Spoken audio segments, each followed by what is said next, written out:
So, hey, everybody, welcome back to Don't Call It a Podcast because it's much bigger than that. With Krissy and Melanie, we are both psychic mediums here to talk about Ouija boards. So, I'm super excited about this topic. Krissy is too. I know she is. And I just want to let you guys know, too, that this is the first week for the month of October, where we're discussing Ouija boards, and this is going to lead us into talking about other topics, all kind of Halloween, scary, ghost story kind of stuff. So definitely look forward to that. Next week, I'll give you guys a little heads up. We're going to talk about shadow people. So definitely tune in for that chat. All right, guys? So starting out about the Ouija boards, I kind of just went through and got a little bit of information. Okay. And I just want to, disclaimer, everything that I'm about to talk about may or may not be 100% true. I did research on my end and I picked out the best information that I felt really applied for this podcast.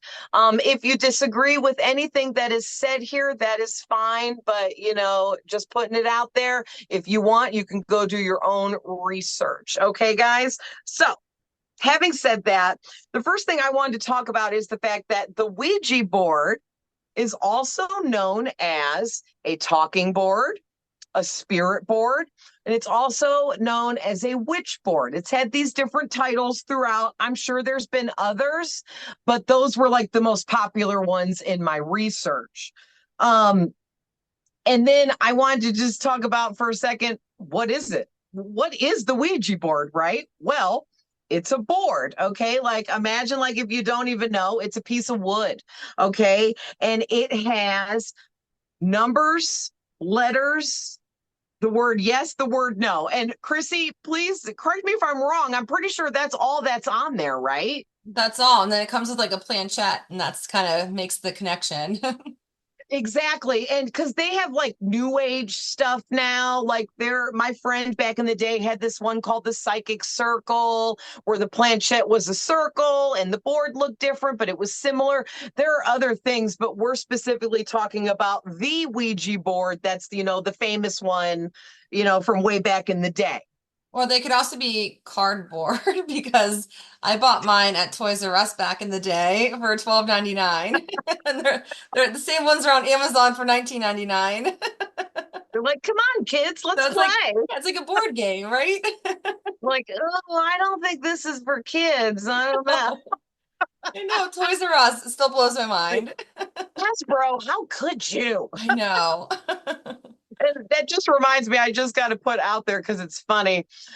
Somebody created an AI post on Facebook of a Ouija board made specifically for like toddlers, and it was a joke. It was a joke. I got restricted on Facebook for posting it Oh my gosh, that's because it crazy. was false information created by AI. Oh, jeez. Um, but it was pretty hilarious. Like they made it look like it was for like 3-year-olds. Like a 3-year-old would even know how to do that, but it was funny. Well, you have But to know your anyway, so alphabet don't post that somehow. on Facebook, just Yeah. saying. So I just wanted to talk a little bit about the origin of the Ouija board. And per my research, what I came up with was the Ouija board was created in 1886 in a place called Chestertown, Maryland. It was first manufactured in Baltimore in 1890. And the name Ouija board I'm sorry, not board, just Ouija. It comes from the French word oui, which is OUI, and then J-A is a German word, and both of those words mean yes. Is that so weird? Yeah. So the oui means yes in French, and the ja means yes in German, which is so Ouija means yes, yes. Is Yeah. that the most bizarrest? So That's bizarre. so Yeah. weird. I don't. It's like right in front of your face, but you don't notice it until you break it down. Yeah. And so somebody just took we and John, Ouija, and there you go. So Ouija, I think it's actually said Ouija board, Ouija Ouija, board. Yeah. but everybody says Ouija. Right. So then I put down how to use the Ouija board, okay? Because some people might not know. I'm just saying, not everyone has used one, right? So, along with the actual board, you also need what is called a planchette that Krissy already mentioned, which is the playing piece, technically. It's a small kind of heart-shaped piece with the middle carved out where you can see through it. Usually there's like, a piece of glass or a piece of plastic that's clear that you can see through. But sometimes if it's real old school, it might just be a hole, just a hole with nothing in it that you can just see through. But this is the part where, or that's the piece that everyone puts their fingers on and they use it to, go around the board and get their little messages or whatever. And so after moving the planchette around the board, spirits will communicate with you. Now, I'm not here to say that in every instance somebody is connecting with the spirit, but I think in a lot of cases people are. What do you think, Krissy? Um, I think they definitely are. I just think it's like another tool that is used to connect with spirit. I think a lot of people use outside tools like the Ouija board or pendulums, dowsing rods, voice recorders, and even like the rosary as like a tool to communicate with like spirits when we can actually do it ourselves once we like train with like meditation and even deep prayer can help us to use our bodies as the tools. But these are like actual tools, like tangible tools that we can use to communicate with spirits. And I just think like to use it like a tool, like you wouldn't pick up a power tool without knowing how to use it. And so it's like you have to kind of have training with it. Otherwise, it can be really dangerous because it's not just a direct communication. Like a pendulum can be trained to be direct communication. Dowsing rods can be direct communication. And you can set more of the intention of who you are connecting to and who you're reaching out to or wanting to communicate with those tools. But with a Ouija board, it's like you're opening a door and it's you can't really control who's coming through that door. Well, the person that you're intending to speak with and communicate with will come through. Well, that door's open while you're communicating and other things can come through. That's like the dangerous part or the part that you need the training on. So you can kind of control the flow of spirit coming through. And a lot of times once they come through, they don't want to go back. Your loved one might want to go back because they understand the purpose of your communication. But there's other spirits that don't have a connection with you and might just see that door and that opportunity and yeah, come through it and they want to stay. And then you have an Yeah. attachment or your house is now being affected and you have to it's a bigger process to get them to go back through whenever they don't want to. So there's a lot of more aspects to a Ouija board than I think a lot of other communication tools. Exactly. And I two things you said really hit home for me. I mean, all of it I feel is correct because you already know we on the same page. But it's like there are some spirits that are looking for a way out. And those ones you got to really watch out for because they're kind of just waiting and hovering. You know what I mean? But Right. also, too, I like how you pointed out that it is a tool, and there are many tools at our disposal in spirituality and communicating with the dead and/or spirits. But again, you have to learn how to use tools properly. It's like when you said it's like learning, you need to learn how to use power tools before you use them. You're not going to start up a chainsaw and hand it to a 4-year-old, Right. And right? each tool has different levels of skill and different levels of protection, and some of them need more protection, some of them don't need as much. Like even cards, Oracle, tarot, like there dice, like there's so many tools to use. So it's just I think it's just one of the top tier tools that just really need the most amount of training because Yeah. um we'll get into it later, but like my personal experiences of like playing with one and how it affected my life for a while. And I luckily we both don't have too many ghost stories or paranormal stories around Ouija boards because we learned our lesson kind of early and we listened. We're like, okay, I'm not Right? gonna keep testing this lesson. I'm going to, you know, listen and close that door and just, yeah, heal from it however you need to, or cleanse from it, or uh, detach from it, maybe is a better word. But Yeah, just right? we My fear learned. closed that door real quick. I'll just Yeah. put that out there right now. Right. And like I personally will not use one again. I've gone to visit the world's I largest would. Ouija board in Pennsylvania, but that was interesting, and I almost gave my Ouija board to that guy because he collects them, but I was Oh, very protective about it because I just, you never know what someone's gonna do. My energy's on that board. Like, is it still going to connect with me? There's too many unknowns because I just wasn't trained in it at the time. And I understand it a lot more now because this is maybe like a decade ago, but it took me a decade to have the nerve or I don't know, the confidence to actually get rid of my board because there's so many different ways that you're supposed to get rid of them, and none of them really oh, felt I right for have me. But that. I yeah, I got know that's some something we'll info go over that on later. that. But yeah, so it took me 10 I years can't of wait it to sitting see in my what basement. you think Oh, because some of the information I took down the two things that I felt made the most sense, but I don't even know if either of them really do or not. I mean, it's up to everybody's discretion, right? But I can't wait to see what you think about it, yeah, Krissy. because I it was a decade long process of figuring out what kind of worked for me or what felt right. But yeah. And then the way I got rid of it was just like very uh nonchalant, but like I don't know. It just for the process and the 10 years of thinking about it almost like monthly of like this Ouija board's in my basement. How do I get rid of it properly? And so, but yeah, So I'll go wait, over how that. did you get rid of it? Did you give it away? Well, no, because I was going to. That was one thing. I literally thought for like almost a year, maybe 2 years, I'm going to send it to this guy. And I kept telling him I'm going to send it. And I just couldn't bring myself to do it.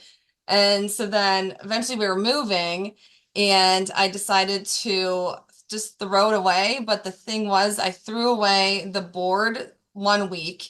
And then the next week, I threw away the planchette. And so the thing was like the Oh, combination of those two together was what I felt like really had that connection. Like as long as that board and that planchette can't connect and can't communicate, then my door is going to stay shut. But yeah, interesting.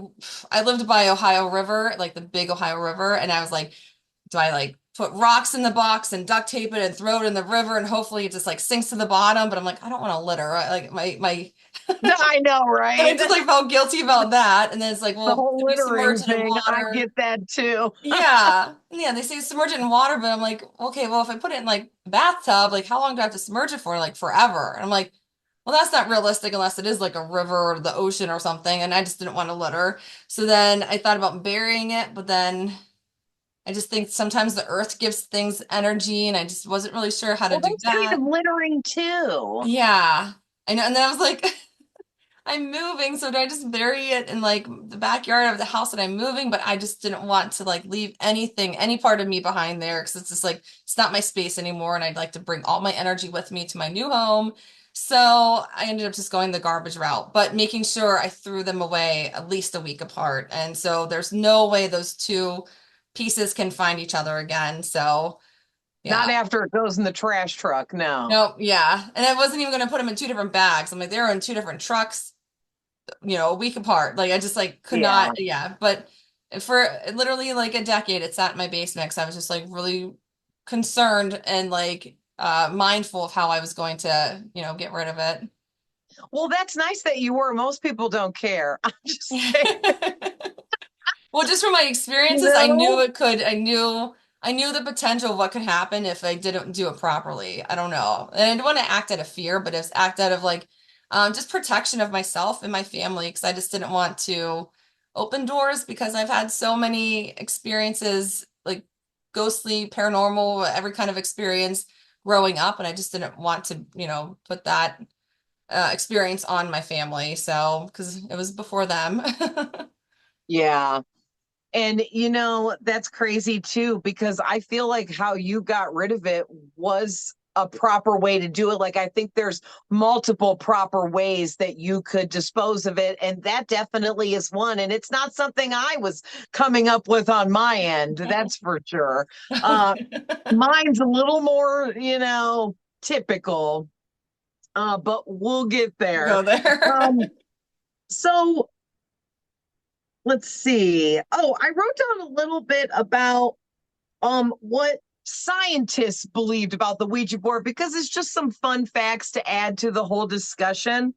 But basically, scientist types of people felt that the Ouija board was just a game and that the participants just believed so wholeheartedly that they were communicating with spirits, but really they were the ones controlling and moving the planchette, but their belief in something otherworldly overtook like their mind, making them not realize that they were actually the ones moving the planchette. So that's an interesting take on it. Right. Almost like the placebo effect of like spiritual boards.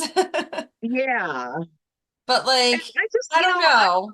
I always like to look at both sides of things. I Yeah. definitely believe in ghosts because I see them and I talk to them, and you do too. But not everyone sees them, so not everyone believes. So that's why I like to look at both sides, you Yeah. know?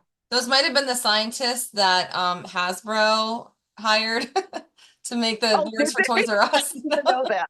I'm just joking. Yeah. There's a toy maker, yeah, scientist. But just my feeling around it, I just like I just even remember being in the store and like holding it and I was like nervous. I'm like, what am I getting into? Like it felt like a commitment instead of just like a purchase, you know? Ooh, Yeah. that's Yep. interesting. So I remember, yeah, I remember specifically. So Oh man, that was your psychic senses being like, you really want to make this purchase right now? yeah, right. Or like you really want to see more stuff and experience more stuff. Are you ready for this? That was like early 20s whenever I started I played around with it and just, I thought it'd be like a fun little, sleepover night with some friends Yeah, and in my that's what we 20s all and thought, yeah. So and of you course like know? we were like drinking so like that's like kind of lowers your vibration a bit and so a lot of, but yeah, it wasn't just one time though. Like I think that was like the initial time. It's usually like the first time. I always feel like it goes a little smoother and it's a little more funny and lighthearted. But like if you have the intention and you do it again and again, and that's whenever you start building up and that door's like creaking further and further open. And even if you say goodbye every time and you close it and you think you did, I just think like the more you use it, the more it opens everything. And that's whenever the experiences like really started happening was maybe like, I don't know, maybe the fourth or fifth time of using the board. Yeah, yeah. Um,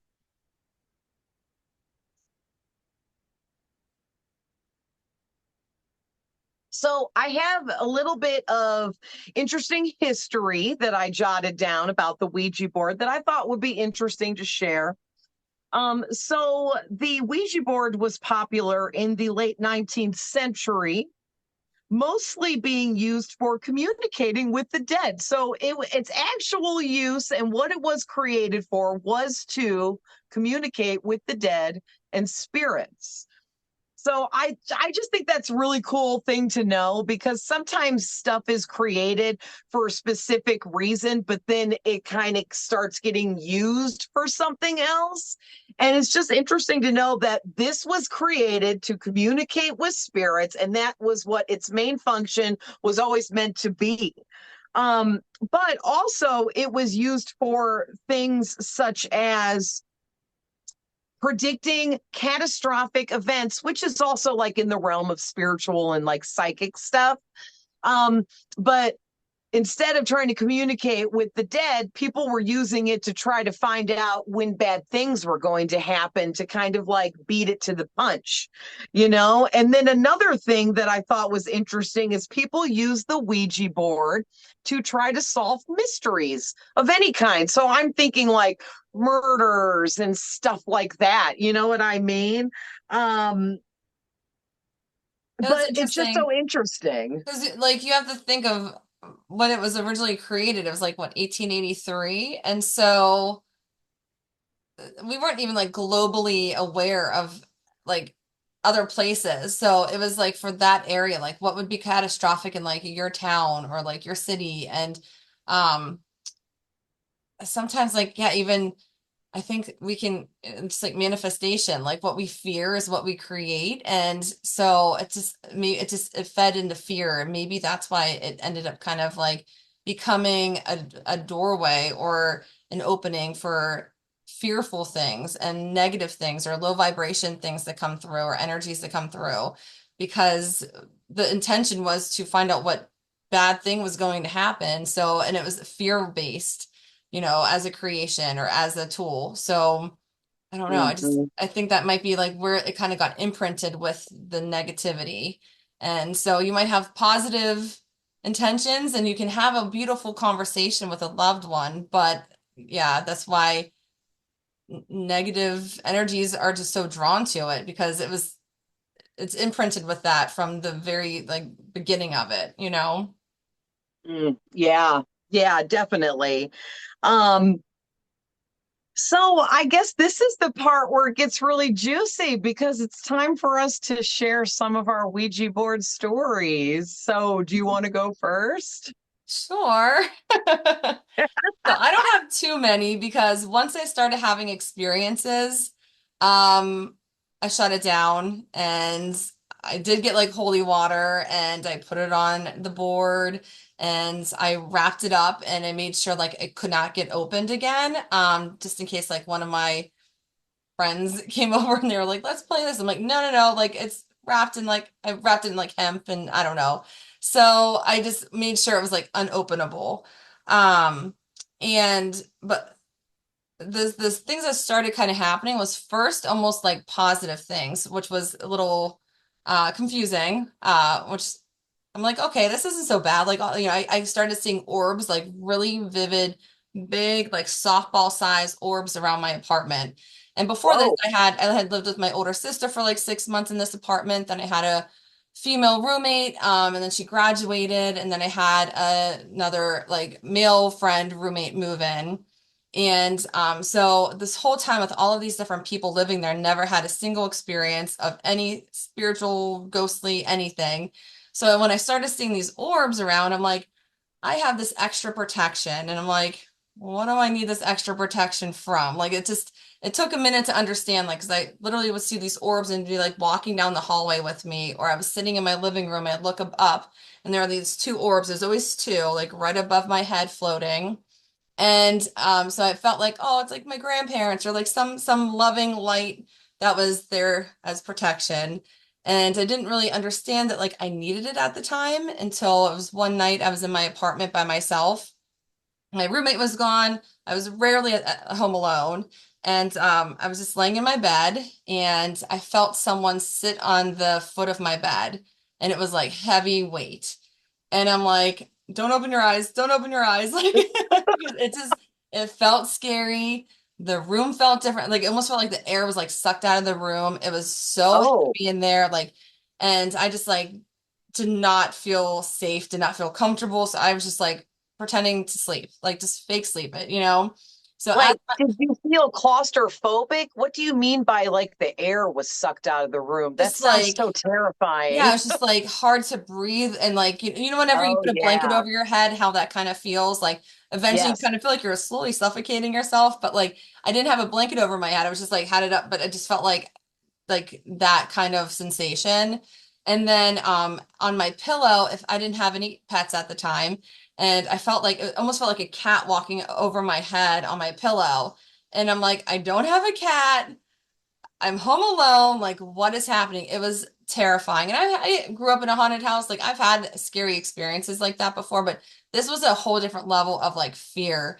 And it was almost to the level of fear where like I don't know how, but like I like passed out like from just like the adrenaline rush and then like the letdown. And I woke up in the morning. I was like, that was real. Oh my gosh. Like, there's no one to tell. And it was just such a real experience. And it was shortly after I went to bed too. It wasn't like I was asleep for an hour or two. It was like maybe within like 10, 20 minutes of me going to bed. So it wasn't a weird hour of the night. It wasn't like a possible dream or anything. So that was really strange. And Wow. then my apartment just didn't feel the same after. I just started feeling like uneasy. I would hear little Like it was noises. tainted. Yeah. And then so then my roommate he started getting kind of freaked out, and I didn't realize it that he kept playing with it while I was at work, and I didn't know. So, Oh, shoot. yeah, yeah. So I guess my assumed protections were not, respected, I guess. But so Well, he, you have to wonder, was there some spirit telling him to get that out after you left, I, waiting for you to leave to tell yep. him? Yeah, and I came home from work early one day, and he was sitting on the living room floor, and he had it out, and he almost looked like he got caught like red-handed, like murdering someone. He was like, Guilty. yeah. So I'm like, what are you doing? Like, put this away. And I didn't even tell him about my experience yet because I didn't want to freak him out. But then I told him, and then we decided that we're just gonna like close it up, and we just put it away in a closet. And at that point, I didn't even wrap it or anything. I just like had it put away, and we're just like, we're not touching it. Cause like now he's like on board of like not touching it. So then that night he ends up like sleeping in my bed with me because he was so freaked out, and I was freaked out too. And as I'm laying in bed, I get like woken up by just, whatever. And I have sleep paralysis. And I know there's like a scientific version of sleep paralysis, but I really truly believe there's a spiritual version of sleep paralysis. There's two. I do understand like your mind can wake up before your body and you feel like, you know, uh, paralyzed, and it's scary. I've had that before, but this was different. This was like literally I was on my sleeping on my back, and then as I had the paralysis, there was like this white like spirit that flew in front my bedroom door and was hovering over him. And then I couldn't hear anything, but she looked like she was screaming. She was like, ah, and like right above him. And then like she like blew like light into his like ear, and then she like sucked it out, and the whole time she was hovering over him. And then suddenly I was like freaking out, like trying to like scream in my sleep to like wake him up, wake myself up, or try to move or break the paralysis. And then finally I was able to, and once I broke the paralysis, she was just gone. I didn't see her like fly away. It was just like gone. And it was just the craziest. And he was still sleeping. He had no idea any of that happened. So after that, I decided to start staging. My neighbors, luckily next door, were like spiritual practice. They had like their own spiritual practice, like in the little town by my apartment. And I got like kind of some advice from them. They helped me do like a whole like water uh like purge thing, but that ended up not really working because like a couple days later I came home from work and my apartment was like humid. Like I had streamers up from like a birthday party. They were like drooping down to the ground. I'm like, why is it like so damp in here? Like everything was just like damp. So apparently my shower had turned on while I was at work on the hottest setting, and the whole entire apartment was just full of like steam from the shower from like 8, 9 hours of the hot water running the entire time. And so I had to have my landlord come over, and like there was just so much. And the guy next door told me, he's like, that's a warning. He's like, that means that you were just flooding energy out. Like you need to like bring everything back to you. And maybe that was even like kind of like thinking about it now, like a inspiration to start like meditating and doing like more protections for myself just on a daily basis, because it doesn't even just take a Ouija board to kind of need those kind of protections, because we can interact with spirits like that anyway and any day. But that was like an intentional calling from like, the Ouija board. So it was very, very interesting. But eventually, like I want to say maybe a month or two later, we both moved out of the apartment, and I've never had an experience from the Ouija board again. Uh, just to my knowledge, but like I just from a feeling too, I don't think I think it was all kind of left there. Maybe it left with him because he was playing with it more, and but I just don't speak to him anymore, just like kind of after that like scary experience, and just lack of trust of, using it behind my back intentionally, like kind of frayed our friendship and stuff. So, but ever since I moved out, I took it with me, and I just haven't used it again. And yeah, disposed of it in the garbage before I moved to this house. And I moved it like to Philadelphia when I lived there. I moved it back when I lived back in Pittsburgh. And then that's like I felt like almost protective over it because I was just like so worried that someone would use it and my energy's on that already because I was getting affected whenever I wasn't even the one like using it anymore. So it was just kind of an interesting experience. And we talked about this briefly before, and I think once you told me that like you think the spirit that came towards him was like a succubus, and I'm like, that totally makes sense. Like Yeah. one like the second you said that, it was just like that's true. There's no other explanation for it, and I totally believe that. Well, one thing is, as I'm listening to you tell the story again, because, Krissy and I are friends, I've heard this before, but it's like getting new information on that. You were never supposed to see her. The succubus and the incubus are high-ranking demons, and it's very hard to see a being like that because they're very protected, like they protect themselves from being able to be seen. And it's almost like you were in that twilight state because you were stuck in that what's it called again? Oh, the sleep paralysis. You were Yeah. stuck in the sleep paralysis, which is kind of like being stuck in the twilight stage because you're kind of waking up, but you're not all the way awake. And I just think that that is a really interesting key point to that story, that you were able to tune in and see that entity in that state of being. I think that's amazing. And it Oh was my like gosh. so, yeah. And for years, I've been thinking about that moment, like for years and years. Like it pops in my head every once, maybe I don't even know monthly, but like it's a memory that sticks with me because I never understood who that was or what it was. And that's why once you said it was like a succubus, I'm like, totally makes sense. But it's also confusing because she was glowing white. Like she looked almost like angelic, but she was terrifying, you know? So like, oh, like I have experience with angels, and like sometimes it can be startling because they are like I don't know, like their presence is sometimes like unknown or unplanned.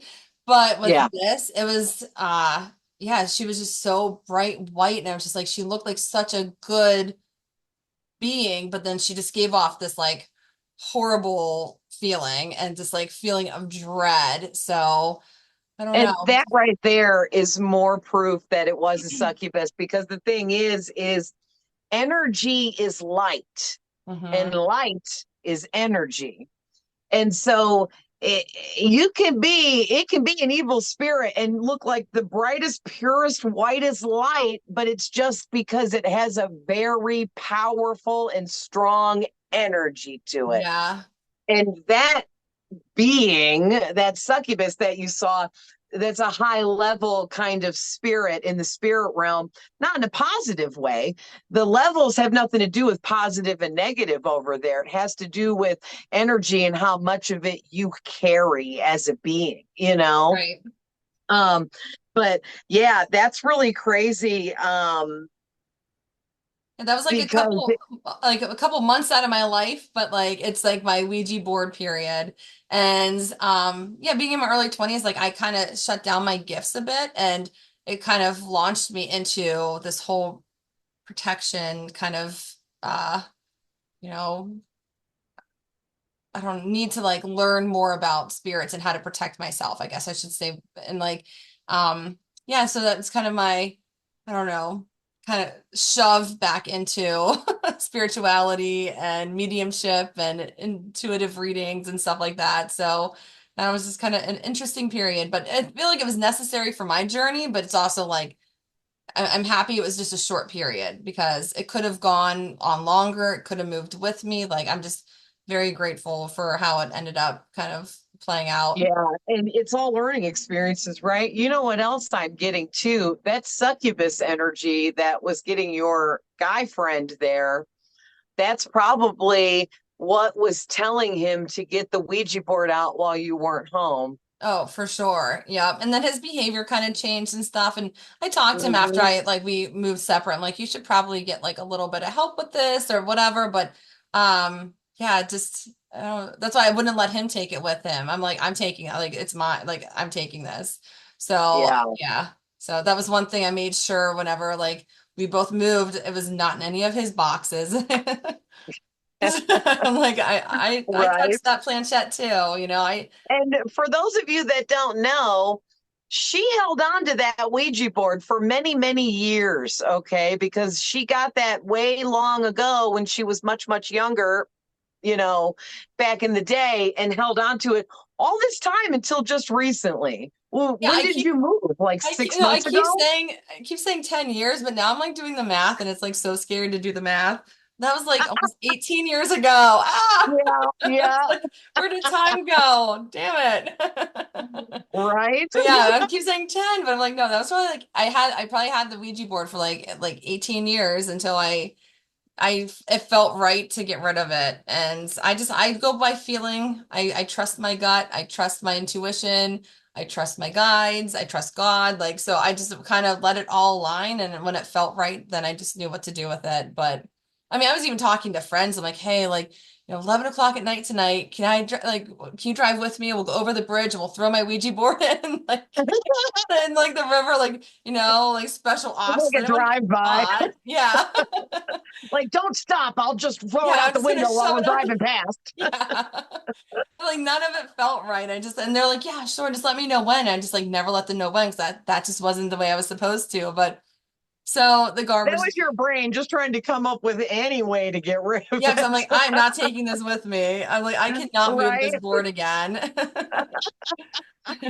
And that actually leads me to this thought that I'm having because I'm getting ready to tell my Ouija board stories, which I have very few as well, because I realized right away that there was something really off about it and that it was dangerous for me. But I kind of wonder, like, between the experiences you had and the way you felt about it, and then me and the way I felt about it, so similar. And we're both psychic mediums. Like, were we meant to experiment with the Ouija board at a younger age and deal with the darkness that came thereafter because it was part of like our mediumship training or something because we communicate with spirits and dead people and stuff. You know what I mean? You almost got to Yeah, wonder I kind of because think that's you true. had a sorry, I want to get this out before I forget. When you were talking, I was picking up you had a real connection to your board and it was communicating with you. Oh Like yeah. with the shower thing and stuff, it was trying to like communicate with you. Yeah. And that's why I feel like, yeah, I was sent protection first because even after I saw the orbs, I still used the board again, like because it was like Friday night, we were bored, whatever. And Well, so orbs aren't scary, but yeah, that no, so I'm succubus like, thing was. but I knew once I started seeing the orbs, I'm like, I'm being sent protection for something. I'm like, this is kind of a red flag. And I mean, of course, in my early 20s, I ignored every red flag, but I feel like that was part of the process because it really taught me at that time. It was like spirituality is not a joke and respect it and take your power back so you can help control it. And yeah, just I don't know. There's so many messages in hindsight, and as I grow up and I think about it, and just that came from that experience. And it's not just like a scary Ouija board experience. There's definitely more to it, and it's definitely part of my process and part of my path to where I am now. And I respect even my pendulum. I respect dowsing rod. I respect all of that stuff differently. I don't feel like it's a game. It's definitely a tool, and it's meant to be used as a tool for my highest good or the highest good of whoever I'm reading or working with. And so just setting those intentions is so important. And yeah, I wouldn't say I have a fear about the Ouija board, but I have a higher respect for it. And I just don't know when it's going to be necessary for me to use one again. But it's I don't know. I'm not like against them because I do think they can be used if in a positive way if they're used properly and by the right people too. So Yeah. yeah, it's not a Yeah. party game. That definitely brings me to wanting to discuss just briefly that I personally feel, okay, guys, this is not like set in stone. If you don't believe this, you don't have to. But I personally believe that you have to have some kind of rites of passage to work with the Ouija board. What does having rites of passage mean? This means that you are opened up, you are healed, you are balanced, you are maintaining a proper spiritual life. Like you have to be enlightened, evolved, and so healed. Like I can't even I was gonna mention say how highlight on the how much healed. you need to be healed enough, Yep, highlight on the healed for sure. man. Because if you're low vibrational and you're, unevolved, off balance, unhealed, in a very toxic vibration, and you pull the Ouija board out, well, who do you think you're going to communicate with? You're going to connect with something that matches your energy. And what matches that kind of energy? Demons, evil spirits, disgruntled spirits, angry spirits, hateful spirits. That's not Right. what you want to communicate with. Trust me, you don't. Oh, Because for Krissy and sure. I have been there, and you Yeah. don't. And No. that totally makes sense because at that time of my life, I was definitely unhealed. I was definitely lower vibration. I was definitely unbalanced. And so was my friend. He probably maybe even more. So it's just like, it was just, yeah, it was a recipe for disaster. And I'm just grateful that it ended there. Because it could have gone on for years. I even hear about people's stories where they play with a Ouija board and it's dormant for 20 years and then they start getting activity again that's connected to the Ouija board from whenever they were like teenagers playing. So just making Yeah. sure that like, yeah, that disconnection and yeah, that to learn from that experience and just, but that was definitely a turning point for my spiritual journey.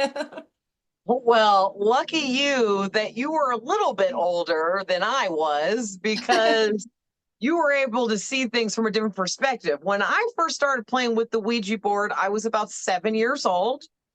So I was way too young and definitely not ready, not healed enough, not evolved enough, nowhere near enlightened enough, right? As a 7 year old. But something got in my head. And Krissy and I are going to do another podcast, guys. Don't worry, talking about growing up in haunted houses as children, because we both did, and it's really crazy.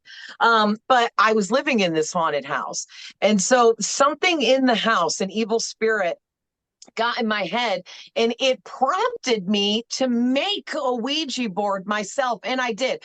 Guys, I didn't know what this was. Anybody can say, oh, she was lying, whatever, but I'm not. I'm telling you the truth. I'd heard of a Ouija board, but I'd never seen one in person. I didn't know what they were. Okay. And like back then when I was 7 was in 1987. Okay, guys, there was no internet. There was no cell phones. There was no connections like we have today. There was no way to get information unless you went to the local library and, found the books and read everything and find the information. You know what I mean? Yeah, for But sure. I took the top of a pizza box and a black marker and some scissors, and I cut the top of the box off. I wrote out the alphabet. I put some numbers. I put a yes and no. I cut a little planchard out. I made mine a triangle, and I cut a little circle in the middle. Next thing you know, I got a new game for me and my friends. And I had positive good angels also telling me don't play with it by yourself and little things like that. So I didn't try to play with it alone at first, okay? But I would bust it out and play with my little friends. Well, let me just say that spiraled out of control immediately. Just after a few sleepovers and me playing this with my friends at my house, we started connecting with the famous demon. For any of you Ouija board enthusiasts out there that get into this, and maybe you've seen the Ouija board movies. I know I have. Maybe you've just heard about it because it's a big thing, but there's this famous demon named Zozo, Zozo. Zozo, okay? And we were connecting with this thing and we didn't know it. And so now, this is in the rules too, but I'm going to talk about it now. And it's so crazy, Krissy. When I was looking up the rules after I was jotting down like what I was going to talk about for my stories, it all went together too perfectly. I was like, just every time stuff goes together, I'm like, I always have the same shocked reaction. You know what I Right. mean? Yeah. But me and my friends playing with this Ouija board that I made, and we're connecting with this demon Zozo. And I had said, what is your name? And it spelled out Z-O-Z-O. And we're like, Zozo, what the heck is that? You know, it's 1987, people. What is that? Okay. And so next thing you know, we got our fingers on the thing. It's going like this. Okay. I'm making a crazy eight. I always say crazy eight, but The infinity hold on. sign. I just go off board. The figure eight. God, Figure eight. Oh, I okay. can't think of stuff sometimes. The figure eight. Making the figure eight, which is what else? What else is that? It's the infinity symbol. Okay. When you are playing the Ouija board, if your planchard starts making the crazy eight symbol like this, you better, I don't know what you better do, but you better do something because that's all bad. We didn't know that. But that is one of the things that you need to immediately abort the session, say, move the planchette to goodbye, and be done. Because that means that there is a spirit trying to leave the board. Oh, I didn't know that. Yeah. Yeah. So the other two things is if you're playing and the planchette flies off the board with your fingers on it or without, that is also a spirit trying to come through, make a porthole to exit through the board. And then the one other thing, and all three of these things happened when I was playing and talking to this Zozo demon. Also, the planchette will go 1 corner, 2 corner, 3 corner, 4 corner, 1, 2, 3, 4, like in the corners. Boom, boom, boom, boom, boom. Like quick, fast. Okay. It's jarring. It's like, whoa, what's happening? That's because like your intuition's trying to be like, oh, this is all bad. Oh You my know, and I gosh, remember yeah. me and my friends thinking, this is weird. This is creepy. Why? Who? I was like, you're doing it. No, you're doing it. You know what I mean? And then, and then it's like, oh no, it wasn't all fun and games because what my friends didn't know is once they went home, now I'm in my house with this thing that we have communicated with. We have let it out. It was in our home. And it just added to all of the nightmares that I lived through growing up in this haunted house. Now I've opened up a porthole with the Ouija board. And I just want to tell you guys that that is a real thing. Okay. You can definitely open up a porthole playing with these Ouija boards. And that's why you need the rites of passage. You need to be in the right standing and you need to understand what it is you are messing with, right? Right. So many rules, so many regulations that people just don't know about. And not to get too much further into the haunted house thing, because I can't wait for us to do our podcast about that. But it's like, that porthole remained opened and it closed the day my dad died in that house. And it only closed because when my dad died, when he was dying, he was a psychic medium. He saw dead people. He was talking to his spirits and he said, please, this porthole has to be closed when I die so that no one else that moves in this home will be tortured the way that we have been, because it tore our families apart. And I blame a lot of it on the Ouija board. I do. The house was haunted when we moved in already, but the Ouija board thing made it way worse, guys. So when you're hearing stories about Ouija boards tearing apart families and homes, those people are telling the truth. Okay, they Oh, are. I agree. Yeah. Yeah, I think like spiritual influence like that is capable of tearing families apart. Yeah. And making yeah, a house no longer a home. And so, yeah. yeah. And you know, that's what a disgruntled spirit is, guys. Whether you want to call it a demon, an evil spirit, an angry spirit, whatever it is, it's disgruntled because it's angry and it's hateful. And if it's angry and hateful about what it is and its experience, then it's going to be angry and hateful about you and your experience.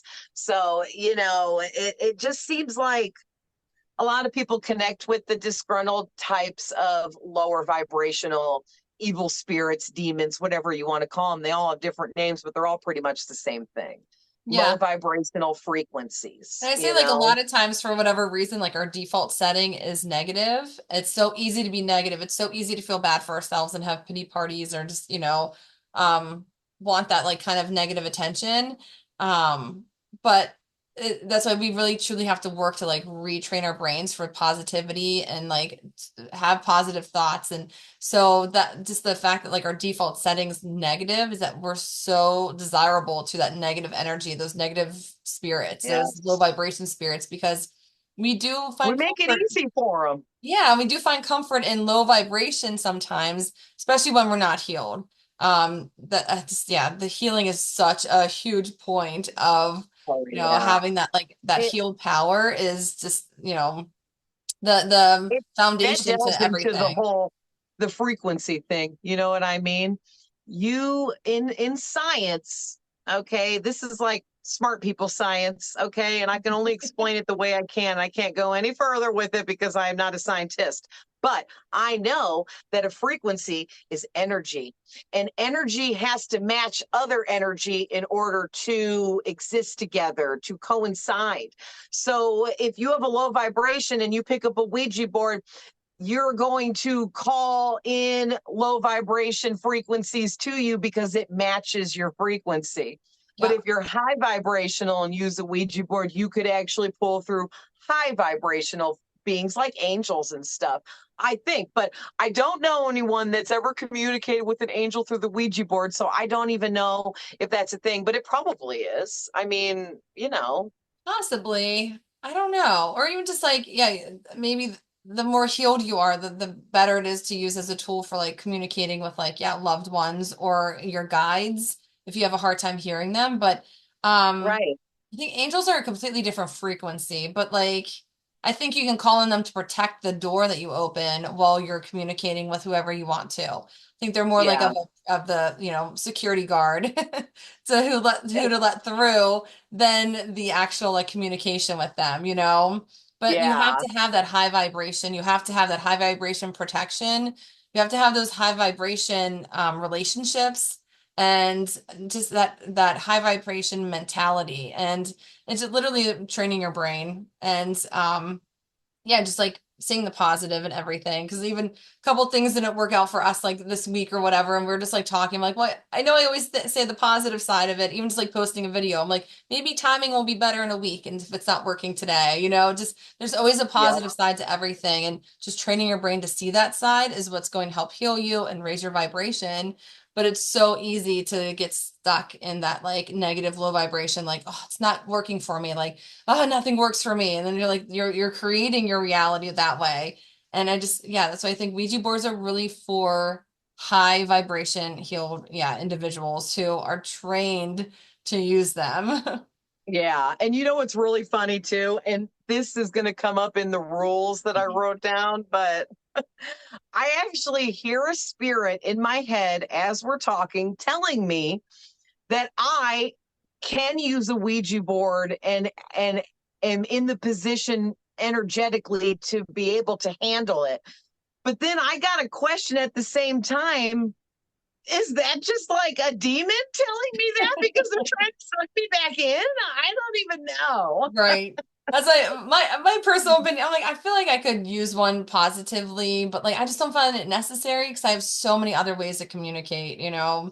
Um, but yeah, some people just that might be a little confidence booster, but like it just is it worth the risk? I don't know. And yeah, I know, right? And you're right too. It's so weird because I don't need any tools to communicate with the dead, with spirits. I just do it naturally. I don't need like a ritual to be able to connect. I don't need to light a candle. I don't need to meditate. I just do it. yeah. But it's like these are supposed to be like Ouija boards part of like the tools to help you.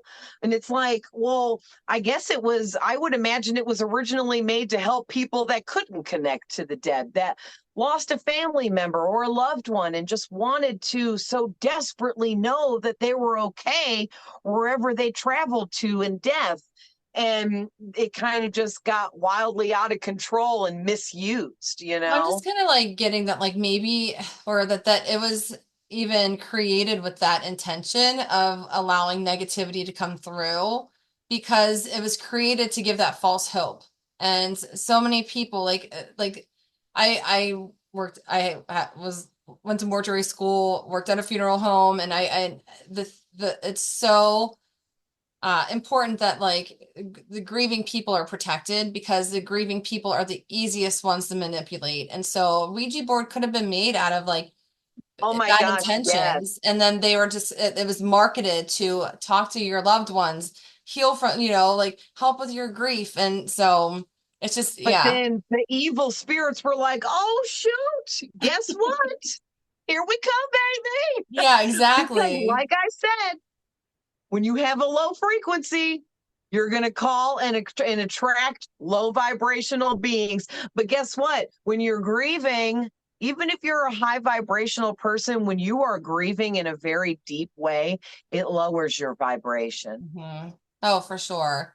And the just the human nature of just like wanting one more conversation or just to say something you didn't get to say because you weren't there when they passed. Like I've just been with so many grieving families, and I've just seen so much grief just professionally. I Um, can't even imagine in that yeah, and line of work. it's just for whatever how I kind of channel off of you, just like that. It was created with that intention to kind of feed off of that negativity, to feed off of and manipulate those grieving people because it just let more darkness and low vibration into the world and into their lives. And that's unfortunate because that's when you're most vulnerable, and yeah, you have enough to heal from. So then suddenly you have an attachment, and like you're losing your job, you're losing your house, another family member passes, like all this like turmoil can enter into your life whenever, I don't Yeah, know, but and the yeah. whole regretting, not saying this, not doing that, not hugging them one more time, not showing up to their house that last day before they died. All of that stuff really it pushes people into this desperate kind of energy. And then that's when the dark, evil spirits can come through the Ouija board and really get at you, saying flattering things, saying, oh, I'm your grandma and I love you. Do this for me. And you might be opening up some portal or something. You don't Right. know, Yeah, it's and I think even crazy. um yeah, just the intention behind it. Intention's a lot of spiritual work, but your intention to even find out something in the future to predict like a catastrophe or something. Well, I just really don't believe that that's real. Like things happen for wherever there, nothing happens for no reason, but like you knowing it is not going to do anything other than, so are you making like a informal kind of agreement, like I'll feed you this energy if you give me this information. And so like I just think like with a Ouija board, like you might be making this exchange and you don't even realize it. And Oh, that's so a good yeah, so like you're kind observation of like because, giving yourself yes. like giving a piece of yourself because you want this information so you can predict it either for your own good, for the good of your entire community, or just for your own ego. So, I mean, that's another thing that like intentions, important to be aware of. But yeah, Yeah. And if you're talking to through the board an evil spirit, it's going to tell you whatever you want to hear because it knows what you want to hear, yep, which is creepy in itself. Okay. yeah, they know ahead of time for sure. Yep. Like when I was communicating through the board, whatever I was communicating with was very dark and it was telling me things because I started playing with the board by myself. I became very obsessed Hmm. and it got worn out with my friends like, oh no, we want to do something else. You're right. And it's like I started playing with it by myself for a short time and got really obsessed with it and was talking to the board, and the board was telling me things like I was pretty. Whoever I was talking to loved me, liked me. I even had one trying to tell me he was my boyfriend Oh, because wow. I didn't have a lot of friends at school. I was dorky, nerdy. I got made fun of. I was quiet, shy, easy target. So I was an easy target for an evil spirit to trick me. And I Yeah. feel like that's exactly what happened, you Yeah. know? But didn't And you I have an was young, I didn't experience? know any better. You had an experience using the board with your friends too, like a paranormal kind of one. Oh yeah, that was my last story, Oh, guys. okay. Okay, because then after that, I was done with the Ouija board until now, and now I'm in my 40s, and we're talking about back in my last experience. I was a teenager. I had put the board away when I was a kid. I actually, I'm trying to remember how I got rid of it. I think I just threw it in the garbage. I ripped it because it was cardboard from a pizza box. I ripped it up into tiny little pieces, is what I'm seeing in my head, and threw it away.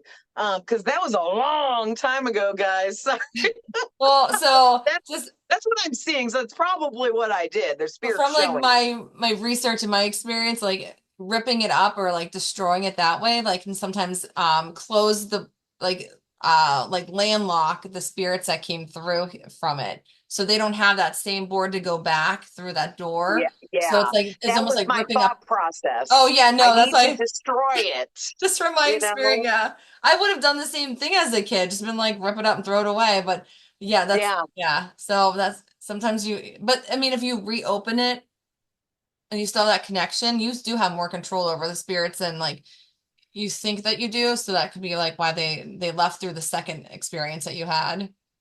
Yeah. And the first time around, I was so young, I didn't know that I was psychic and a medium and communicating with dead people and all of that stuff. I didn't know. I just didn't. I wasn't opened up to it yet. So looking back, something telling me to rip it up like that to get rid of it, that was probably my angels and my spirit guides, like, oh honey, you need to rip that up and get rid of it Get you rid of it, know yeah. Like, and they were probably just protecting you from it for like the years yeah, to come. Because I think, especially like the younger we are, the easier we are to protect, like spiritually. It's yep, like whenever we start getting older and we're thinking for ourselves and we're out in the world more and we're around different energies and stuff more, like and bigger influences, that's whenever we're harder to protect. oh So yeah, yeah, once you became a teenager and you even like reopen that. I sure did. So me and it was a whole bunch of friends. We were at their house, these brothers. And so it was these two brothers and myself and another two little girls or something like that. There was a few of us. And somebody actually had a Ouija board. It wasn't mine. I didn't have anything to do with that, but somebody had an actual board and was like, let's play. So, and I was kind of like, oh, okay, after everything else, I kind of felt weird about it, but I didn't want to be the dork, the loser, the nerd, the one that didn't want to ruin everybody's fun. You know what I mean? So I went along with it, but we get the board out and we're playing and everything's cool. And the one thing that I think really set off what happened was everyone was making fun of the Ouija board and making jokes like it was a joke. Well, Yeah. whatever spirit we were communicating with didn't think it was funny that we were making I wasn't making any jokes, but they were. And they were having like a whole time with it, right? And Yeah. next thing you know, all the lights in the house went off and the front door was wide open and we were right in the room with the front door because it was summertime. It was hot. Nobody had central air back in the day. I'm just saying. Not like how it is now. And the door slammed shut so loud, the whole house shook. And we were all like, it's like a horror movie up in there. And I swear to you, all I could think was, well, gee, I mean, everybody making fun of the Ouija board and whatever was going on there. I think you guys pissed something off, right? Yep, for And, sure. and that was enough to scare me so bad that I almost didn't want to go back to those people's house ever again, even though I did many, many times. We never ever talked about the Ouija board again, never played with it. Nothing from that day on. It's like no one ever even brought up what happened. It's like nobody even wanted to talk about it because it was so scary. Yeah. All right, guys. So this is leading us to like the conclusion of our chat here. And I went ahead and did some research, and there's a lot of rules when using the Ouija board. So I looked through and researched and saw everything I saw, and I took the 10 top rules that you should always abide and use when you're using the Ouija board. So, rule number 1, okay? Never use it alone. What do you think about that rule? I think that's a good rule. Totally agree. Yep, totally agree. Just for so many reasons, but yeah, just, power in numbers, more power in setting a higher intention, Yeah. just witness. Tighter prayer circle, Yeah. more protection because your guides, their guides, Yep. your angels, their angels, And I think it's easier to be manipulated by it too, just like you were, whenever you're alone. So Yeah. yeah. Yeah. And, maybe for somebody like, say you're like a monk and you've dedicated your entire life to God and prayer, and that's all you've ever done. You probably have a high enough frequency to use a Ouija board by yourself, but then somebody like a monk wouldn't even do that anyway. I'm just saying, but that was like the only example I could come up with Right. for who could maybe possibly use one alone. But there's just too much going on there with the spirits trying to like get in with you, trick you, cast illusions. All right. Rule number 2, never use it in your home. I agree. But where do you go use it at? Do you go out in the woods somewhere? An abandoned bridge, like a field? Where do you use it at if you don't use it at home? But I I do just think that you shouldn't. Yeah, I would not use one in my own home or on my own property. Maybe like a community park or something, but like I would yeah, I would be very careful like where you use it, but also just to make sure that you say before you go home to your own property and before you go into your home, you're like, nothing can follow me. You're not, you're not welcome to be attached to me or you're disconnect from my energy. Like just make sure that you're disconnecting before you even walk in your own home after interacting with a board. Right? Because I was thinking too, like, well, I think that rule applies to most people, but if you're, healed, very spiritual, very opened up, enlightened, higher vibrational, you could use it in a specific room in your home, but it needs to be your altar room, your room where you have the most protection. But then you also need to take those measures and cleanse and clear your space when you're done, close out the session properly, and things like that to ensure that nothing comes through or sticks or stays. Right. So, rule number 3, never use it when you're sick or if you're having an off day, a mental illness day. Maybe you're really angry today because you lost your job. Don't pull the Ouija board out. Don't do it. No, not Or you're necessary. really upset because you and your boyfriend broke up. Don't play with the Ouija board while you're feeling that way. Don't. No, No. no. No, because Don't do just it. think, well, it's like the law of attraction. What you put out, you receive. So it's like if you're putting out that negative, low vibration, you're going to be receiving it back. So just Yeah. anything spiritual, just remember law of attraction and Yeah. your intention. So And I'm going to add to that one too. What you were saying about oh crap, I just lost it. Not using it when you're grieving. oh, Because grieving is part of your energy being off too. So if you and that's the problem, is a lot of people use the board when they're grieving, and you should not be doing that until definitely you're not. done grieving. And I would not go to someone who uses a Ouija board as a reading. If you're grieving or if you're in because grief never goes away, but if you're in that deep new grief that like yeah, I wouldn't even go for a reading with a Ouija board. Like I would just stay far away from that. Yeah, and back in the day, before stuff got way more modern with technology, seances were really popular for grieving people wanting desperately to reach out to their passed on loved one. And Ouija board was kind of like a seance without having a seance. You know what I mean? Right.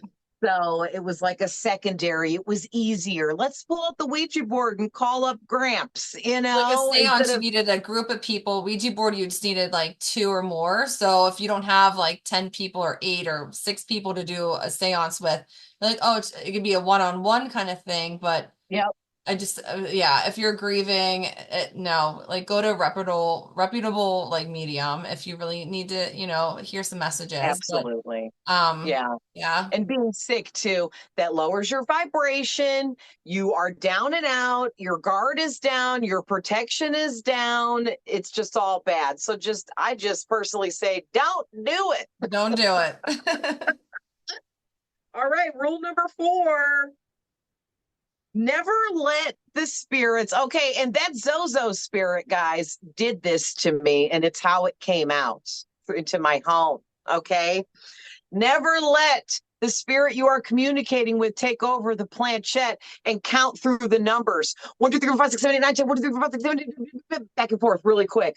That is another way it is trying to release itself through the board and come out. Well, the thing is, Also, anytime you're doing anything with spirit or with spirits or energies or anything, you need to maintain the control. So the planchette is your control. That's your steering wheel of the whole interaction. So whether kind of you're like your doing, magic wand, if you want to look at it in that way too. yeah, like and that you need to maintain control of your tool, no matter what tool you're using.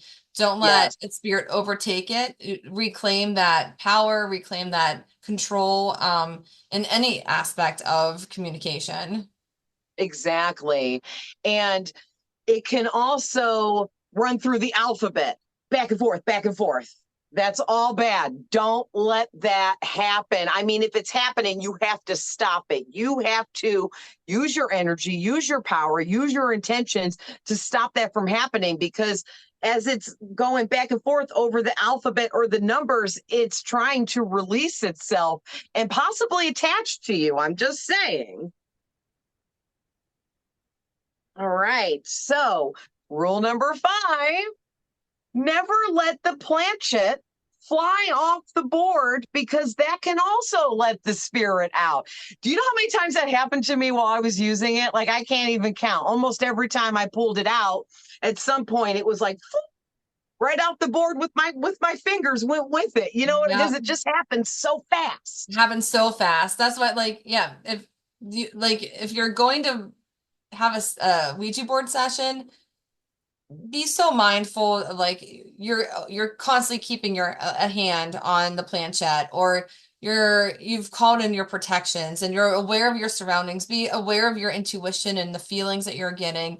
Know when it is time to say goodbye, because if it's okay if a session's 2 minutes and then say goodbye, but like it doesn't have to be this like 2 hour long session or even half an hour long session. If you're not getting it, don't force it, because the more you force it, the more you're going to be getting some maybe untruthful answers or untruthful spirits.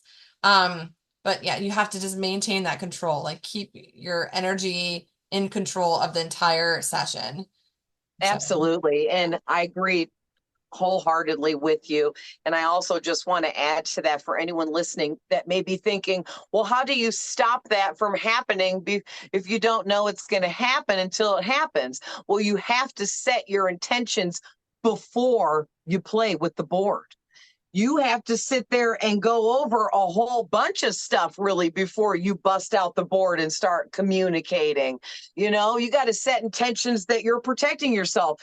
You're going to stay, closed off to any attachments. You're not going to allow anything to come through the board. You're not going to help open up any portals. Like, you got to go through a whole list of stuff, I feel, yeah, before you even take the to be box off the thorough. lid, or the lid off the box, like you need to make Yeah. sure you're saying, like, this is a session for my highest good and the highest good of all involved. I only want messages within the light. Like, there's so many things to say, and you know, like I could give a million examples, but it's just like you have to set like that protection before you even look at the board.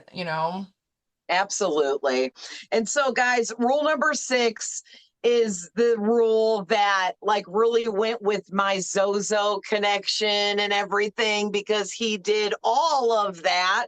But so I put it all together in one, but it's You have to pay attention when you're playing with the board. If you notice it making a figure eight repeatedly, or a circle, or going to all the corners repeatedly, all of that stuff, you have to recognize that you are probably connecting with an evil spirit or a dark energy, and that this can get dangerous. It's trying to come out. You need to immediately end the session. How do you end the session? Say goodbye. Move the planchette to goodbye. Say out loud, goodbye. This session is over. Hands off, done. Right? I mean, that's how I feel is the best way to close it out. Oh yeah. Yeah. And I mean, there's other things you can say. It's just like you can say stop, like I'm in control, like kind of reclaim your authority of the session, but the best way is just to end it as soon as possible. And always say Absolutely. goodbye. Always say goodbye. Yes, yes. Like, people don't understand how powerful our words are, you Yeah, know? that's why when we're spelling, they call it spelling because our words are spells. Our words are powerful. Our words have meaning. That's So, right. yeah. So, rule number 7, okay? Be careful of becoming addicted to using the board and communicating with spirits through it.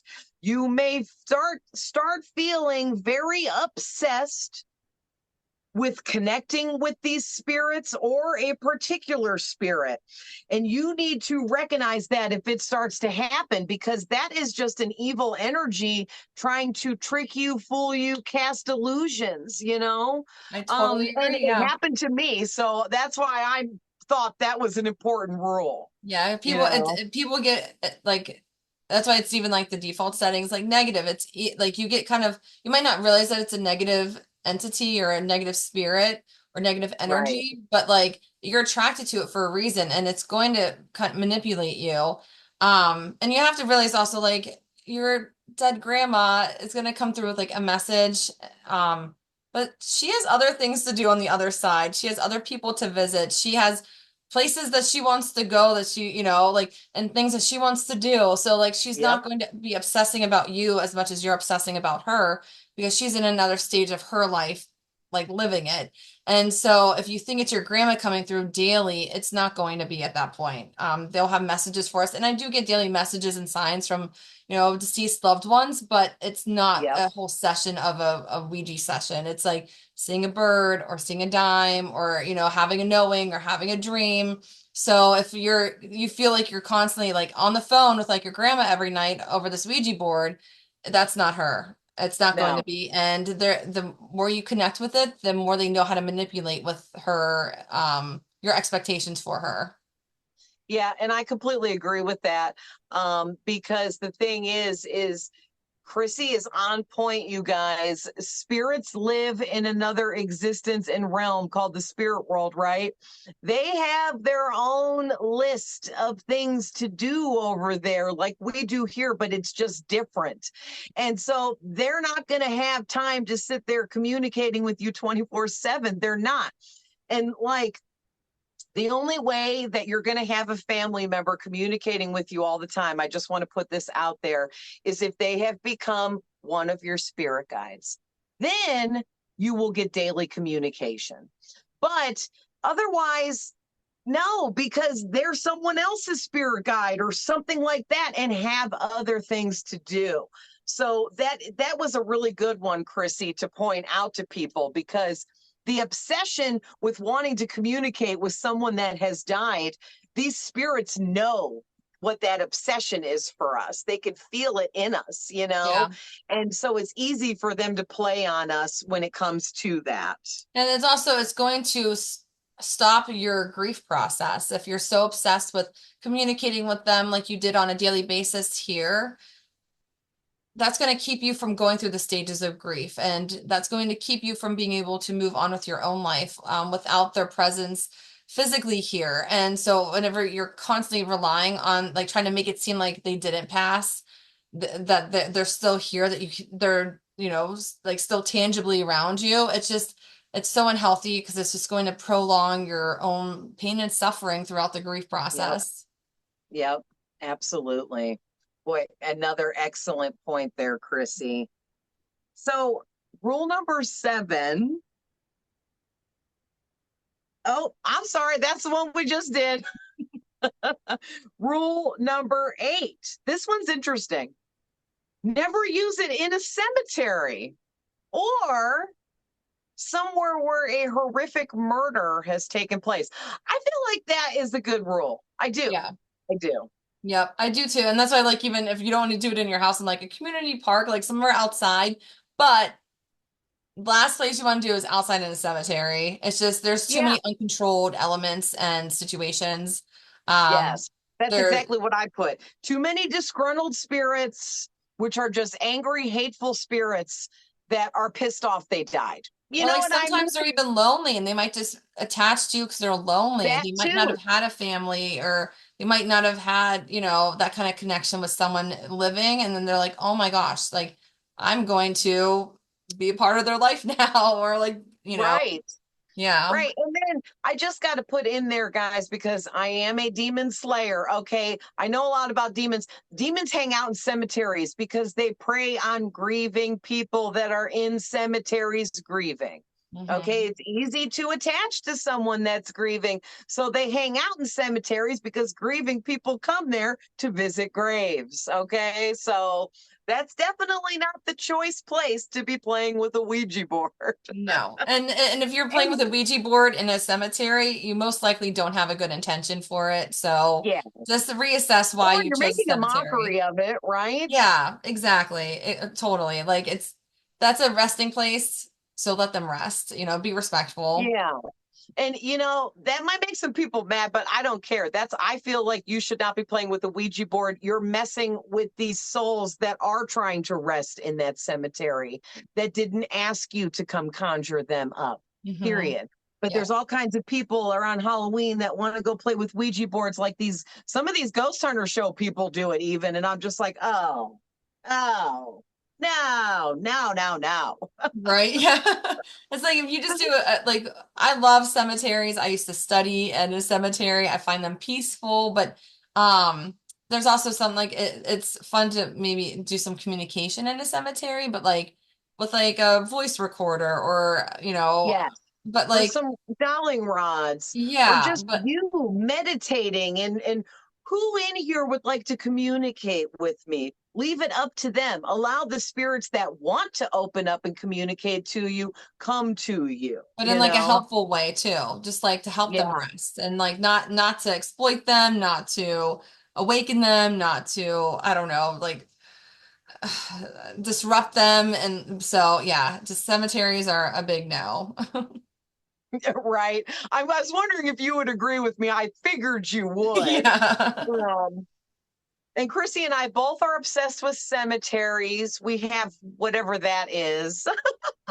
Whatever that is, Know right? what you would call it, but we're obsessed with cemeteries. I love being in cemeteries. I find them very peaceful, calming, and relaxing, as a matter of fact. And I love to be in them at nighttime, except it's hard to because they're all closed up and you can't get in there at nighttime. Because of the negative people who just, want to disrupt it and vandalize and yeah. Right. But I lived near a cemetery. They don't lock a door. It has a metal gate on the front that doesn't close. It just goes over the sidewalk. So you can sneak in there at night. Of course, if you get caught, you'll get in trouble. But I used to sneak in there all the time and just sit in there. And I fell asleep in there once. Yeah, it used to be my Middle of the favorite place night. to study. I just would, I yeah, slept in on there. my favorite bench, and I would just sit there and just get all my work done. No one bothered me, and if anyone did walk by, it was like for a loving reason, like so yeah. Yeah, I took a little blanket and laid a blanket out, was all laid up in there, fell asleep. Yeah, I told you that's where I took my husband for our first date to my favorite cemetery, and he thought it was crazy, but He's he's like, used to this it now. girl is weird. He's like, "Why is this girl taking me to the cemetery?" I'm like, "You have to see the cemetery. It's so cool." But yeah, he stuck around. Oh man. Hey guys, just for a heads up for anyone interested, Krissy and I are going to start going on some cemetery adventures, and we're going to film and document our experiences, trying to communicate with whatever spirits there want to and just see what's going on while we're there. So And even that help will some cross be, over. The ones that are stuck that don't yeah. want to be here. We want to have the intention to help them cross over. So, Yes, because a lot of spirits that don't cross over will hang out in the cemetery near the gravesite of where they're buried, yep. because they feel like they can't leave that area or something. It's an energy thing. Yeah. What's the last place that they really saw their family gather around Yeah, their familiar body? So that's usually why they kind of get stuck because they don't know where to go yeah. from there. So, yeah, but But we'll see what we're kind of going to use our interesting things ghost we do. hunting equipment and everything. And I think it's going to be really fun and really exciting. And we're going to have some really fun adventures. So we're going to take you guys with us. Yep. So, number 9, rule number 9. If you feel an evil spirit or demon has taken over your board, you must destroy it. What do you think about this? I think if you're not going to use it again, you should destroy it anyways. Like, do you think that the evil spirit can kind of take over the board? And so that, because I think that it's possible it could, and then nothing else could ever come through that board again, only that evil spirit. Let me think. Let me see if I even get on that. I know, right? Because I'm I reading this kind and of I'm do. like, yes, this is really hitting home for me, because if it's a powerful evil demon kind of spirit, a higher ranking one, Yeah. not just some little trickster or gimp or something. I am thinking that like once it's kind of tainted, it's almost like once like even like blood is spilled on something, it's stained, and that impression's not going to ever leave. So yeah, that Yeah. board's going to be negative. Yeah. It's like And it's like, there's stained. probably a way to cleanse it and clear it, but you'd really have to know what you were doing. Oh my gosh. Yeah, and the effort that it would take to do that. Yeah. Yeah. But that's And it whenever would I probably think take multiple people hmm as a group to right. cleanse a board like that. Yeah. And like I think you would have to do multiple layers of even Yes. protections to even to like to destroy it. So you can't, I mean, as I said, like you shouldn't set it on fire. You shouldn't rip it up. Like there's so many shouldn'ts, but like I don't know what's I just know from my own personal experience and my own feeling of like what was right. But yeah, like my thing would be like you'd have to just bind it, bless it, and submerge it and Oh, make sure binding, it's a good idea. yeah, like do That's something like binding is a great idea. I didn't yeah. even think And of that way that. like even that negativity stuck on that board, so if it's not able to be used again, it's stuck there and it's Yeah. kind of but that's I wouldn't if any negativity came through that like I knew about at the time, I would end it and never touch that board again because like it's tainted, like it's stained, Yeah. you know. Yeah. Because, guys, low vibrational energies, entities, beings carry toxic energy to them that can be detrimental if it's received and taken in the wrong ways, like that's no joke there. Yep. So that leads me into the 2 ways that I wrote down to destroy a board. Just for topic of conversation, I don't necessarily believe this is how you should do it, but this was the 2 that stood out to me out of everything else I was researching. And that is, now these are most popular on the internet. Okay, so this is crazy. One of them is destroying the board by burning it completely to ash and burying the ashes. That makes me uncomfortable because I just feel like the act of burying anything almost like you bury a seed, you bury an offering, you bury protection. Oh, That like when you bury something, you're kind of feeding it because the earth is oh my energy. gosh, you're helping it grow. Yeah, and I just I think that never even thought of that. that's why when I was thinking about burying the planchard and like and throwing the board in the water, I was like, I didn't feel comfortable. There's not a single place I could think of that I'd want to bury it because I'm like, nope, I need them separate and in a different way. And so I just don't think burying is a good idea. Right. And what's scary is this is the information that most people are finding if they're Googling That's this. why I was This Googling is what idea. the internet is telling people to Yep. do. Well, that's why like I follow your intuition. That's why I had to do that because like Yeah, I was Googling what to do and I was reaching out to different people to be like, what do you say? And like nothing felt right. And I'm like, I just go, I trust my feelings and I trust my gut. And so my absolutely. feeling about burying anything like burning is releasing, burying is energizing. That those two together just seem like you're just unleashing energy that like you're not going to have any control over. Maybe it doesn't affect you, but maybe it'll affect like your neighbor or the next homeowner or something. Like I Or just don't whoever think, digs it up by accident. yeah, exactly. Or And you know what is crazy too? You talking about how burning it's releasing it, burying it's just like helping it grow and everything.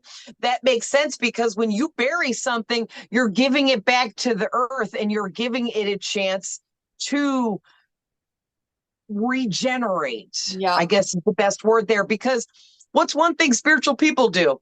When ground. they have, like, I have a pendulum back here. I haven't done it yet, but everyone's telling me I should bury it because it broke my crystal on my pendulum. It busted in half because crystals will break when they have taken in too much negative energies because they can no longer operate. And you're supposed to give it back to the earth by burying it. So it's like burning and burying a Ouija board is kind of weird. Like, why are you giving that back to the earth? It didn't come from it to begin with. Yeah.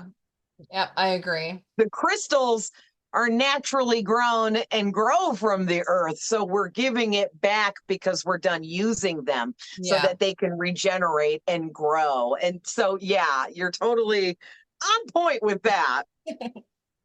So the other most popular way to get rid of a Ouija board per Google and the internet is let me find where I left off here.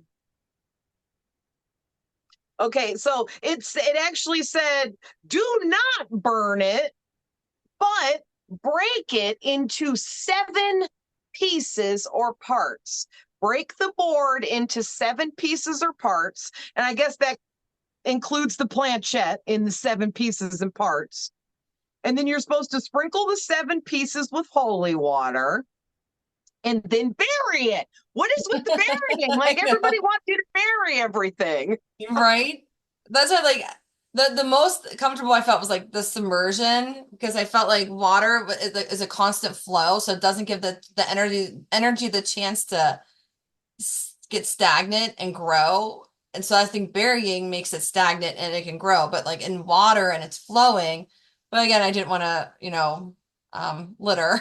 So Right. I just think like when in doubt, the best way is yeah, holy water is always amazing, but if you're not like religious, and I also believe like you can make your own holy water with your own intentions or even like moon water. Yeah, Absolutely. Yeah. like the binding, but the binding doesn't have to be anything like crazy. It's just simplicity is the best. If you bind it, that just means like duct tape it shut so the lid can't come off if it's in water or if it's in the garbage can. But also the fact Yeah. that I Making threw it it less away. accessible for the next person. Yeah. You know, And if the they had fact to that spend 10 minutes to get that open, I think that that's a telltale sign that they shouldn't have opened it. yeah, exactly. And just I think just keeping it, yeah, just keeping it simple and whatever feels right. But I threw it away, and which thinking about it now, I'm like, that's a form of burying because it's going to like a landfill and it's going to get like buried in trash. But I also think keeping those two pieces apart are important, but maybe having it naturally disintegrate instead of helping the process by burning it and burying it or burying it directly into the ground, letting it like decompose and break down and and that'll kind of like let nature take care of it itself. and then the energy Yeah. can become something else. Because a lot of times, like even with like energy, like negative energy, or if I'm trying to disconnect from someone else's energy, I send it to the center of the earth to be, recalibrated and returned as like a positive energy.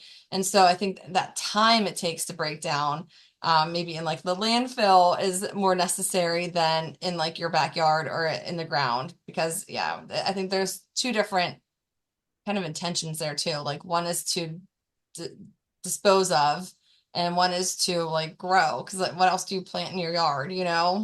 Right. So And when I first was reading this and I saw the part where it said break it into seven pieces, I'm like, and then what? Mail them to seven different places in the world? Like, I don't get the breaking it into seven pieces. I feel What's like that gonna do? any breaking of it, I just feel like you're kind of Seven breaking. pieces can be put back together easily. Yeah, and like any breakage just like shuts the door. So if something's stuck here, something's on this side, then it's stuck here because it can't go back through that door.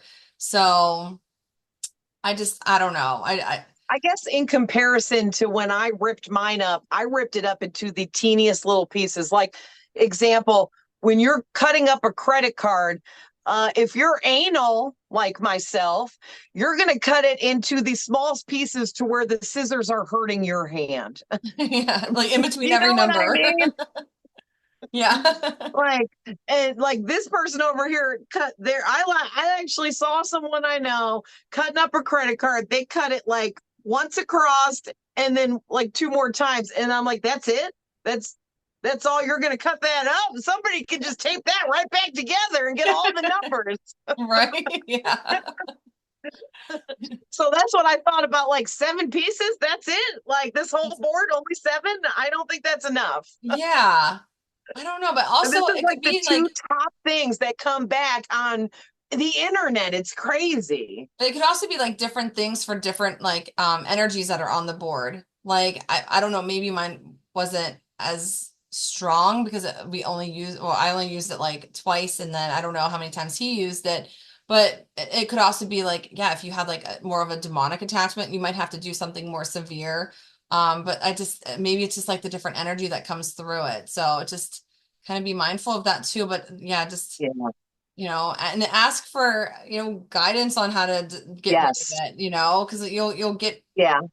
you'll get information that way. Just, I think that every single person having a bad experience with a Ouija board, feeling that they need to get rid of it, needs to do it in a different way from person to person. It's not going to be the same. oh yeah, just like how everyone's spiritual gifts and their awakenings and their openings and their communication, everything's so different. So it's really hard just to say like what's gonna work. I'm just saying Yeah. like I just know what worked for me, and I know I went down all these different avenues to like figure it out, but like what felt right. So whatever feels Yep. right. And because yeah, I mean, I'm just speaking from like what was attached to my board. What's attached to anyone else's board could be Right. a different thing. But someone else attached to a different kind of spirit. So it's going to be a different way to be able to So close that out, yeah. complete that, Yeah, you know? maybe fire is the reason or is the correct route for that board. Yeah. But yeah, So, of there's course, to anyone listening, if you have a Ouija board and you feel wholeheartedly that you need to burn it, do what you feel your intuition is telling you to do. yeah, You know what I mean? yep, So, lastly, of course, I had to save the most important one for last, and that's saying goodbye and ending the session. yep. That has got to be an important rule. And it's Always one that a end the lot of people session. don't know. They Yeah, no don't matter know. how scared you are or whatever's coming through, end the session no matter what. Like that is the most important part. Um, Yes. and that's why like It's even like, that's it's good to have to not do it alone, because then you have accountability. You have a checks and balances that like making sure like some you might be more influenced by the board, but the person that you're using the board with might be like, hey, you didn't close this out or you didn't say goodbye. yeah, And that's why, like, even I don't know, whenever my roommate was using it, like, did he say goodbye or did he not? And that's why we had those experiences, or he had that experience that he didn't even know about. Like, like there's a lot of unknown. So, yeah, just that accountability or that, yeah, checks and balances of making sure that, like, you're using it properly when you are using it just to have that other Yep. person there to like, make you, yeah, more accountable to make sure you Right? say Because goodbye. a lot of people don't realize that you're actually, it's like a seance. When someone performs a seance, they open the session, but they also close it, and that is part of it. It's referred to like in the witch culture of opening a circle. But then there's also a closing the circle ceremony. There's not just a ritual to open it, there's a ritual to close it, because you know what I mean? And so I always forget about that a lot. Being a psychic medium, I am open all the time, like yourself. Yeah, We are open all the time and always communicating with spirits. There is no opening up a session and closing it really for us, because it's always open. But using the Ouija board is a tool. So when you use it, you're opening something and it needs to be closed when you're done. It's just like taking out the peanut butter. You opened it to get some. Now you need to close it to, make sure the rest of it stays fresh when you put it away. It's the same thing, you right. know? And I'm just getting like, even like I keep it's important for me just like to mention like salt. Salt is a great protection. You can Yes. even like surround your board with salt before you start your session, Great or before you idea. say hello. And even maybe if you want to get rid of it or you want to cleanse it, use salt. And even just Yeah. table salt, doesn't have to be anything fancy. Just put salt over it and let it like kind of marinate in the salt, or put salt on it and then maybe bury it if that's the route you want to go. But like I think salt's important as like a protection for Ouija boards as well. Oh, absolutely. And for any kind of protection, I use table salt for everything in my protection rituals and spells. And I also picked up and like using pink. What is the The salt that's good Himalayan. for you? Yeah. Yes, the pink Himalayan salt. We actually got it and didn't like it on our food. And I'm like, I will take that upstairs. That's funny. But so to properly close out a session, all you have to do, make sure you take the planchette to the word goodbye, which when I talked about what's on the board, I forgot the word goodbye. Oh, no, I don't know. Yes, Yeah, I can't no, remember if you said that or not. alphabet 1 through 9 plus 0, and then the word goodbye.